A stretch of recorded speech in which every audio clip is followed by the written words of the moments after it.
SpaceX might just be another step closer to achieving another huge milestone, as the Starship has just completed one of the greatest flights of her lifetime. Amid conflicts between the Federal Aviation Administration and SpaceX, the space giant didn't back down from achieving its dreams of seeing the Starship and Super Heavy soar through the sky one more time, and of course, to return non-explosively. But did the FAA actually grant SpaceX the Starship's flight license? Also, what happens during the flight, and how did the Starship-Super Heavy duo do mid-air? In today's video, we'll answer these questions and check out all the interesting features about the flight so you don't miss a thing.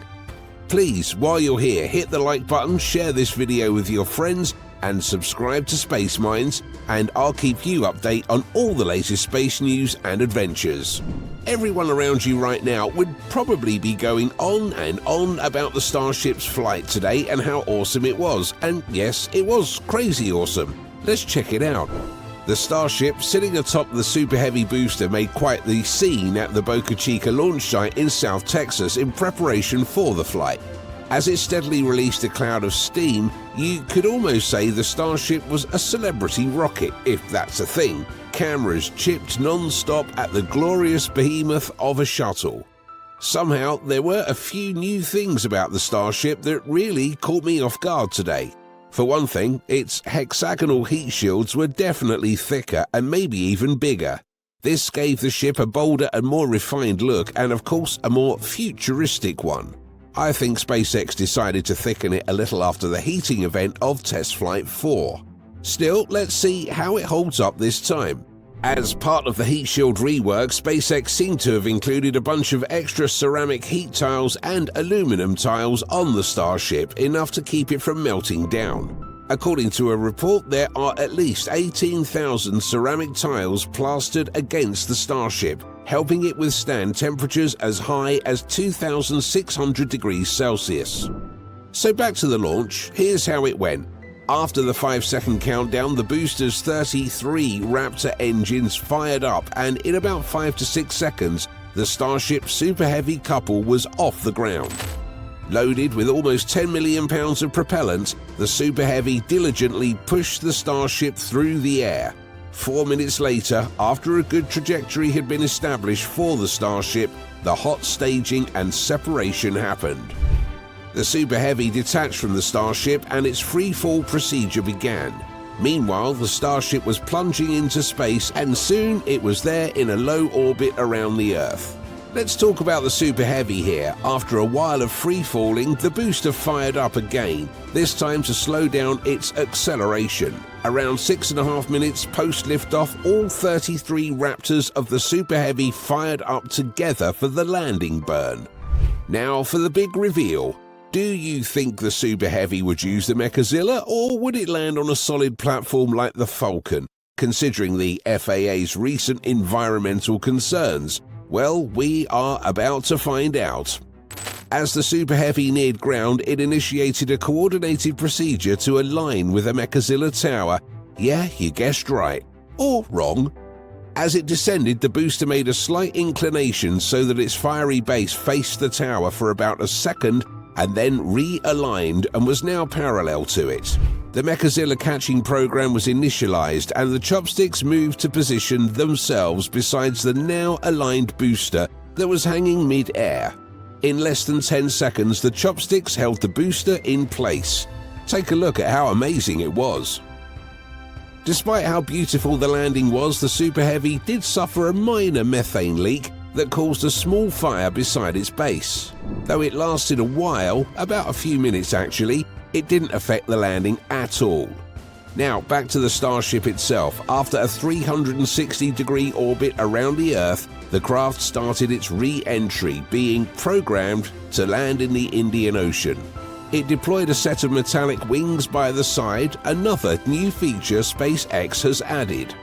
Two major events happened to the Starship on descent. First, when it sped up to around 26,700 kilometers an hour, it started the usual re-entry glow, only this time the plasma was purple and then crimson.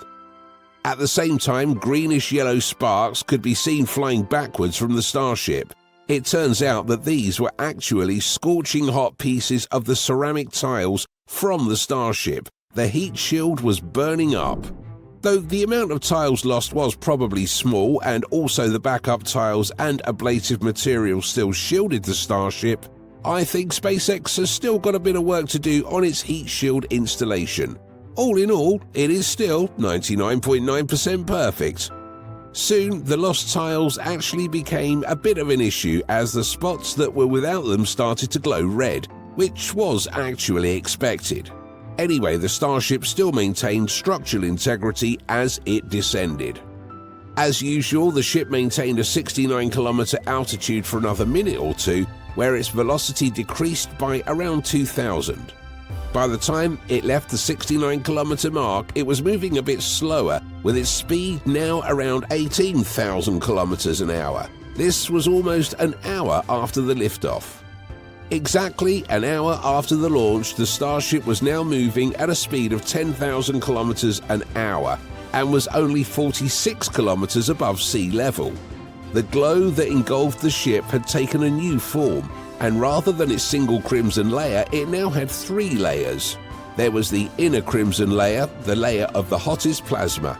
Then there was a middle yellow layer, and finally an outer purple layer. Yep, a ship of many colors indeed. As it stood about 10,000 kilometers above ground, the Starship's Raptor engines came alive for the landing burn, slowing the vehicle drastically before it plunged into the Indian Ocean. Indeed, it was a beautiful event. Hope you didn't miss it. Did the FAA approve the flight? One of the big questions being asked about the Starship's launch today was whether or not the FAA granted SpaceX the license for the launch amid their current clash. Well, I think both sides have started to raise white flags and extend olive branches, as the FAA actually did confirm that a license was granted for the Starship's Flight 5. This came after it noted that SpaceX met all safety, environmental, and licensing requirements for the test flight. The FAA also added that if SpaceX planned for an uncontrolled entry, it must inform the FAA prior to the launch. So in that case, the loss of the Starship will be regarded as a planned event and not be recorded as a mishap like the flights 1 through 3. But here's where it gets interesting. The FAA also signaled a thumbs up to SpaceX for a 6th test flight, although this hasn't gotten a scheduled date yet.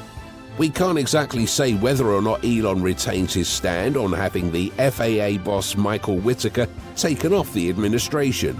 Still, we hope this is actually a good sign that they've made peace with each other. The Starship. Proposed upgrades. For starters, I think one of the things SpaceX would want to work on would be the Starship's heat shield. Not just about its heat-dissipating ability, which is undeniably good, but also its ability to retain the bodily integrity of the Starship. We can't have ceramic tiles coming off mid-flight. It could get pretty fatal in long-distance crewed trips, as the ship would heat up and explode. SpaceX also proposed using lighter materials for the Starship, while also maintaining its durability.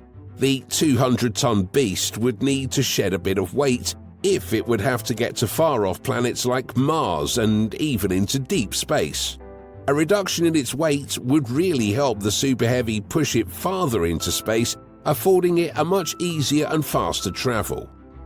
Another change is to integrate the hot stage, which would ensure an easy separation of the Starship-Super Heavy couple. It would also help push the relatively lightweight Starship a bit more in a brief time interval. SpaceX also plans on reworking the Starship's Raptor engines to increase its thrust power for long-distance missions like deep space explorations.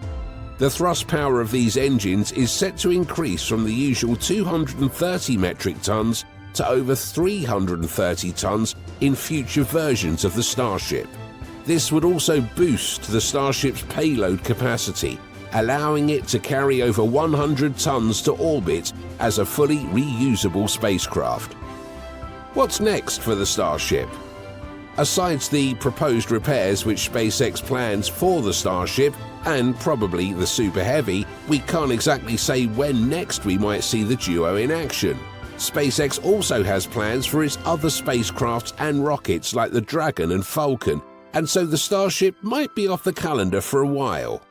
Still, considering its newest achievement, I think the next big plan for the Starship would be the 6th test flight, which should happen around the first or second quarter of 2025, although no official date has been set yet.